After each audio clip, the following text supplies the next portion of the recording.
candi ini menjadi penting artinya ya bagi Malang Raya. Malang Raya cukup banyak memiliki bangunan-bangunan purbakala ya dari masa Hindu-Buddha. Ini sebagian besar itu bangunan-bangunan yang berasal dari era Singasari Majapahit. Ya. Ada candi-candi besar, Jago, Kidal, Candi Singasari, nanti ada Sumberawan, Batu Gede dan sebagainya. Itu era-eranya lebih belakangan ya, dari abad-abad ke-13, 14 dan seterusnya 15. Tapi untuk bangunan-bangunan suci yang berasal dari era sebelum abad ke-13 tidak banyak. Sebagian besar itu hanya fragmen-fragmen saja, sisa-sisa yang sangat sedikit. Berbeda dengan ini. Ini jelas ini merupakan satu bangunan suci candi dan sangat mungkin ini mewakili candi awal abad ke-10. Kalau di era pemerintahan ini adalah di era pemerintahan Sendok ya, yaitu Raja Mataram yang menempatkan pusat pemerintahannya di Jawa Timur, bahkan tepatnya di Malang, di Tampulang gitu ya. Diprediksi luasan dari situs Sri Gading ini sangat luas ya. Jadi ada beberapa pendamping, bahkan kemarin kami menemukan di sisi selatan timur itu ada pecahan batu bata kuno juga, termasuk ada fragmen arca sepertinya berupa lengan. Jadi ada kemungkinan pagar memang mengelilingi dari situs Sri Gading ini. Dan itulah menjadi fokus kita, fokus Dinas Pariwisata dalam hal ini bidang kebudayaan, yang tentunya dengan luasan yang sedemikian besar ini tidak mungkin manakala dilaksanakan oleh Dinas Pariwisata sendiri. Sehingga dalam hal ini kita harus mengajak serta kolaborasi antara OPD-OPD terkait. Tentunya kalau bicara tentang pariwisata, sekalipun ini pariwisata sejarah, kalau berkaitan dengan Cungkup misalnya, itu tentunya bukan Dinas Pariwisata, tapi ini Dinas PU Cipta Karya. Demikian juga permasalahan lahan itu tentunya juga bukan Dinas Pariwisata, namun mungkin BKAD atau mungkin pertanahan yang sekiranya memang sesuai dengan tugas pokok dan fungsinya masing-masing.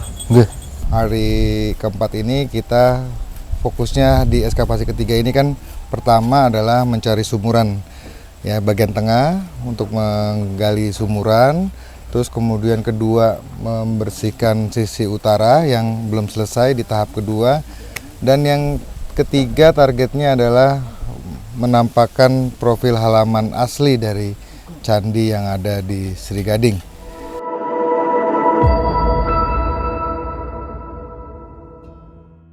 Kita menggali bagian tengah, kita menemukan adanya sebuah wadah begitu, dengan wadahnya itu dari perunggu dan kemudian ada pegangan tutupnya itu dia terbuat dari emas, dan kelihatannya tutupnya dari kayu karena beberapa bagian di emasnya itu juga masih ada kayu yang mengalami kelapukan yang cukup parah ya. Dan wadahnya ini dia berdiameter 16 cm dengan adanya kaki. Kalau bisa dibilang dia klasifikasi wadah cepu. Nah, selain itu juga ada emas-emas lain yang berbentuk segi empat dengan hiasan-hiasan begitu. Kita temukan juga tidak jauh dari tempat wadah itu kita temukan di sisi barat, di dinding sisi barat, di kedalaman 2,6 meter. Nah, kemudian hari ini kita juga menemukan ada wadah lain, ada 3 buah wadah begitu yang ada di bagian dalam barat laut itu, dan kemudian kita juga menemukan di kedalaman yang sama 2,6 itu batu kotak yang kita duga kita sudah menemukan peripih ini, tapi sedang dalam proses penggalian terus menampakkan lebih jelas lagi. Itu yang di bagian dalam. Yang di bagian sisi utara kita sudah menebang pohon mahoni yang cukup besar dengan akar-akarnya, dan di sana kita menemukan 3 buah batu andesit begitu, 2 buah berupa balok batu yang panjangnya mencapai 1 meter dengan ketebalan sampai 30 cm, dan yang menarik yang ketiga adalah batu ambang relung Yang hampir sama kita temukan juga di sisi barat, di sisi selatan, dan 2 buah ada di sisi timur. Biasanya batu ambang relung itu, saat kita menemukan batu ambang relung, tidak jauh dari batu itu ada arca. Seperti yang kita temukan di sisi timur, di mana kita menemukan arca Mahakala, arca Nandiswara, dan arca Agatsya di sebelah selatan, begitu di tahap kedua. Sayangnya yang di sisi utara kita menemukan batu ambang relung, tapi kita duga di situ kalau ada arca adalah arca Durga. Sayang sekali kita tidak menemukan arca Durga. Yang ketiga kita mengerjakan melakukan menggali sesuai dengan halaman asli candi, dan kita menemukan temuan yang cukup menarik, yaitu bata begitu yang berbentuk kepala angsa. Nah, kepala angsa ini juga menjadi temuan yang unik menurut saya, karena sebelumnya kita tahu bahwa dengan ditemukannya Agastya begitu, kemudian ada Yoni, ada Lingga di tahap kedua, jelas ini adalah bangunan suci peribadatan yang beraliran Siwaistis. Lah, kepala angsa ini sebenarnya berkaitan erat dengan wahana dari Dewa Brahma. Nah, apakah ada di candi ini penggabungan antara Dewa Siwa, pemujaan bagi Dewa Siwa dan Dewa Brahma begitu? Sayang sekali, harusnya ada angsa, ada arca Brahma begitu ya. Sayang sekali kita tidak menemukan arcanya, sehingga tapi ini data yang menarik yang mungkin bisa kita kaitkan dengan beberapa prasasti di masa Sindok hingga masa Majapahit yang menyebutkan bahwa ada bangunan suci yang bagi pemujaan bagi Gunung Bromo atau Gunung Brahma. Candi ini dan desa-desa sekitarnya merupakan areal di mana kita mendapati sejumlah prasasti yang berasal dari masa pemerintahan Pusendok, gitu ya. Ada prasasti gulung-gulung yang ditemukan di daerah Singosari. Sayang sekali belum bisa dilokasikan dengan tepat di mana desa Gulung-Gulung itu berada. Itu prasasti dari era Sendok, dari awal masa pemerintahan Sendok 929, yang di dalamnya menyebut tentang adanya bangunan suci atau prasada kabaktian di Himat.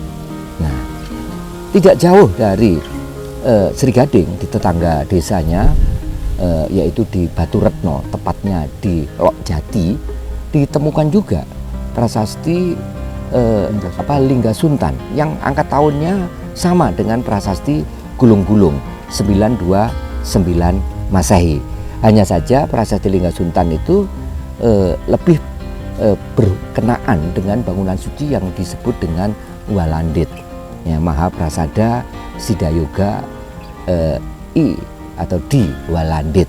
Nah, kemudian masih tetangga desa lagi dari desa Sri Gading dan Batu Retno, yaitu di Wonorejo, ditemukan prasasti juga dari Sendok agak muda, yaitu 944 Masehi, prasasti Muncang, yang di dalamnya dengan tegas menyebut adanya bangunan suci yang dipergunakan untuk memuja Batara Swayambu atau Swayambua, yang bisa diidentifikasikan dengan dewata yang menaungi gunung api Bromo. Nah, agak ke timur, yaitu di daerah Tumpang sekarang, ada prasasti yang usianya tidak terlalu jauh dari prasasti Lingga Suntan dan dari Gulung-Gulung, yaitu prasasti Juru-Juru 930.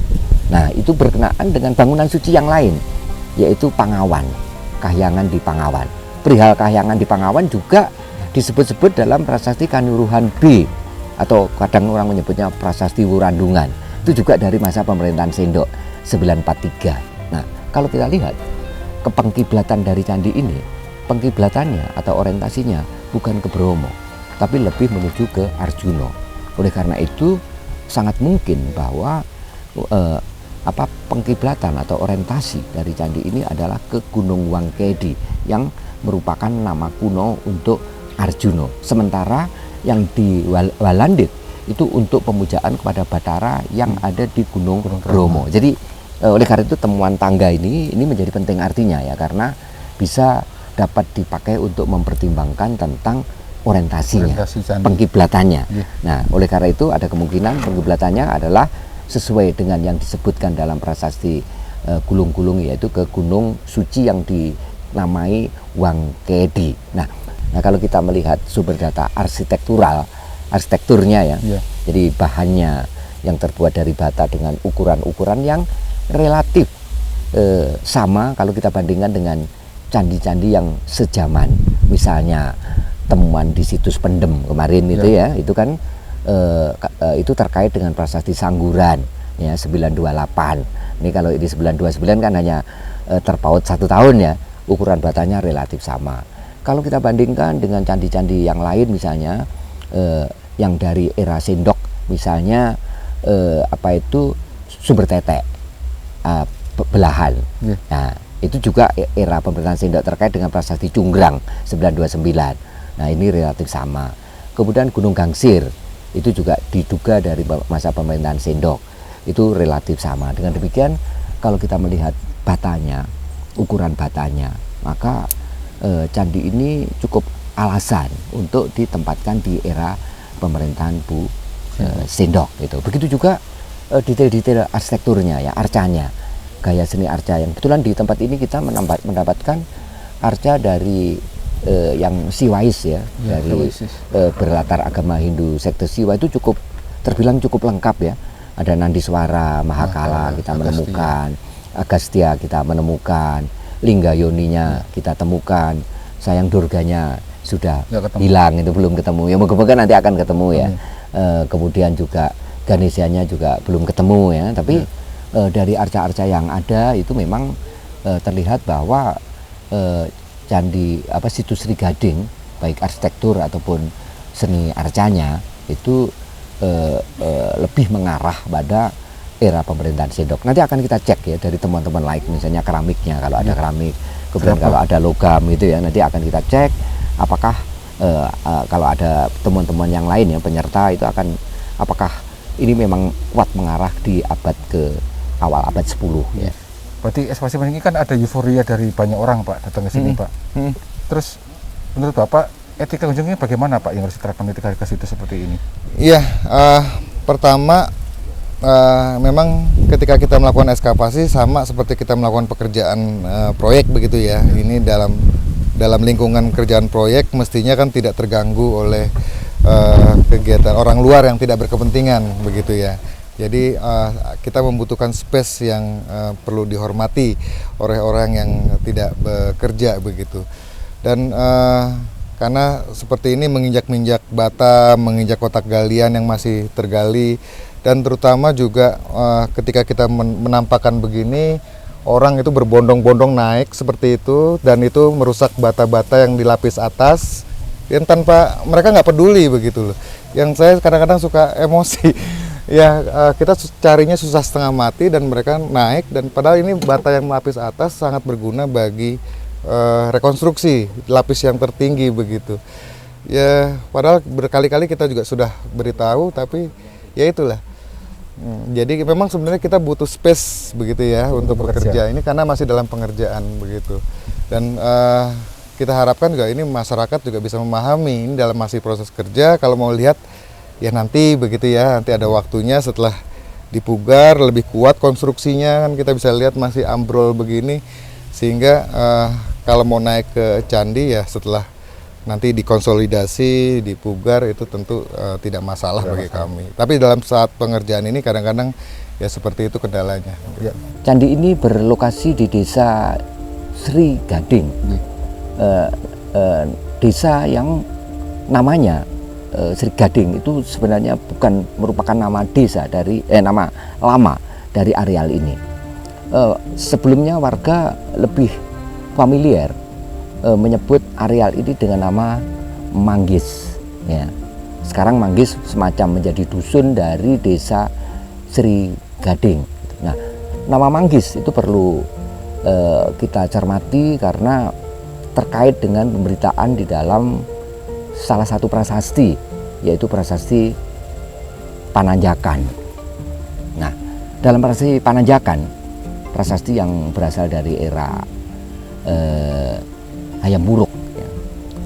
Menjelang Hayam Wuruk meninggal ya, tahun 1381 itu disebut adanya sejumlah desa yang warganya setiap tahun di setiap bulan Asada ya. Kata Asada itu sekarang menjadi Kasodo atau Kesodo, itu melakukan pemujaan kepada Gunung Suci Brahma. 5 desa yang warganya memuja Gunung Suci Brahma menurut Prasasti Pananjakan itu adalah Walandit yang bisa kita identifikasi dengan Blandit sekarang, Wonorejo, tetangga juga dari desa Sri Gading. Kemudian Mamanggis, ya, Mamanggis itu ya. Nah, Mamanggis ini yang sangat mungkin ini yang merupakan nama lama dari Sri Gading, yaitu Manggis. Gitu ya. Kemudian Jebing kemungkinan sekarang menjadi Jabung, terus kemudian Lili, dan satu lagi adalah Kacaba. Nah, oleh karena itu lokasi di mana candi ini berada saya kira perlu untuk mendapatkan pencermatan ya, karena Sri Gading itu berada di lembah sisi barat dari Gunung Tengger. Karena itu konteks geografisnya adalah Bromo Tengger. Harapan kita semua, terutama dari Dinas Pariwisata, dengan adanya dukungan penuh dari BPJP Trawulan, terus yayasan yang sangat memperhatikan cagar budaya, dalam hal ini Yayasan Kaloka Malang, tentunya harus memberikan pengertian kepada kita semua bahwasanya perkara cagar budaya itu bukan melulu pekerjaan dari pemerintah, tapi adalah pekerjaan kita bersama, terutama kalau dari kita ya tentunya Dinas Pariwisata dan Kabupaten Malang pada umumnya, karena ke depan masih banyak sekali PR tentang lahan yang keberadaan situs ini, tentang bagaimana nanti pengatapannya demi penyelamatan dari paparan cuaca, demikian juga tentang pemanfaatan ke depan, entah itu pengembangan dan pemanfaatan bagi warga sekitarnya. Jadi kendatipun ukurannya tidak terlalu besar, kendatipun apa yang kita temukan itu sudah dalam kondisi fragmentaris, maka saya sangat berharap bahwa candi ini tidak hanya diekskavasi, tidak hanya digali, tetapi perlu pula untuk dipugar. Nah, ini untuk menjadi monumen penting khususnya di Malang Raya, di Kabupaten Malang, tentang adanya bangunan suci yang mewakili abad 10. Saya berharap entah itu pemerintah daerah, provinsi ataupun pusat itu memberikan perhatian yang lebih khusus itu tentang pemugarannya. Karena candi ini candi bata, ya, bukan candi batu, yang rentan sekali mengalami kerusakan. Oleh karena itu pemugaran itu adalah ikhtiar kunci, gitu ya, upaya kunci yang mesti dilakukan. Jika tidak, mengalami kerusakan. Eman. Memang perlu kita perkuat ya narasi tentang situs ini agar membuka mata hati semua orang, mata hati seluruh warga masyarakat di Kabupaten Malang untuk ikut serta dalam pelestarian dan penyelamatannya. Nanti kita bisa memanfaatkan media sosial yang ada di Dinas Pariwisata maupun di Museum Singasari untuk membangun jaringan komunikasi dan penguatan narasi yang seperti saya sampaikan tadi. Ya, semoga situs ini bisa tetap lestari, dimanfaatkan secara bijak, kemudian juga dijadikan sesuatu destinasi wisata sejarah yang ada di Kabupaten Malang, Pak Anwar.